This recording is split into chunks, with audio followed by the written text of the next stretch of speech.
Pat Riley likes to say in basketball there are two things. There's winning and there's misery. And this guy has caused more misery this season for opposing teams. I think at last count you had, 47 game winners this year. It just seems that way. Yep. Is there anything in your mind that stands out when you see, the clips like that back to back to back to back? Which one stands out this year for you, Kobe? I think the first one against Miami. I mean, that's the only shot out of all the shots that I've made that I've never, ever practiced in my life.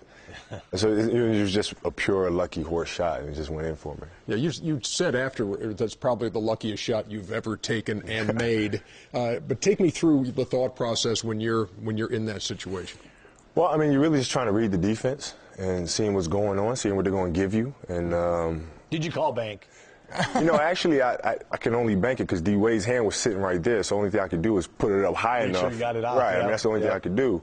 But I was just trying to get space and go to the middle, but I slipped a little bit, lost my footing, and the only thing I had was a one-legged runner. So when you get that ball in those positions, everybody in the arena believes you're going to score, and we know you can pass and set people up. But what's the first thing you think about? Do you first think, I'm going to score depending on how it goes? Then if it cuts off, then I'll pass it? Because, I mean, we know you can hit those shots. Or what's your thought process? I kind of already know how they're going to play me, generally. Just from playing against these teams with different coaches, I kind of know what they do in those situations and what they've been doing throughout the course of the game. So we try to put them in positions where they have to make decisions and make them pretty quickly. Mm-hmm. And, I mean, you know how it is when you're playing.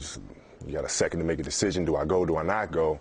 I mean, that's enough time for me to, bump, fade. You made some great shots, like the one over Boston when Ray Allen was on you. But what I really like to see is the out-of-bounds play that Phil drops up when he hits. As a matter of fact, here's the one over Ray. Now, that was great defense by Ray. Ray's just depressed right now. Because you can't play any better defense than that. Yeah, by the way. That's great defense. But Ray's like depressed. Believe me, I've had a lot of those shots. The ball boys were too. I saw them. That's messed up. Because he just do this, the hand goes down. You're like, man, that's the best I can do, coach. But I like to play when you play the split game with the guy taking out of bounds. You hit Pau Gasol, and you get into that split game there. That puts a lot of pressure on the defense because you're running that flare screen on the weak side. So you kind of know you're going to be, for a second or two, you're going to be manned up on that side because of the play. They're going to have to do something. Yeah. And we ran the same situation last year in the finals, where teams paid a little too much attention to me. Now Derek's sitting there on the three-point line wide open. He knocks down the three, to tie the game. So, these little games that we play and where teams have to make choices, and obviously when Powell has the ball, if his man takes his eye off of him, he can make a play. Right. So that's what we try to do.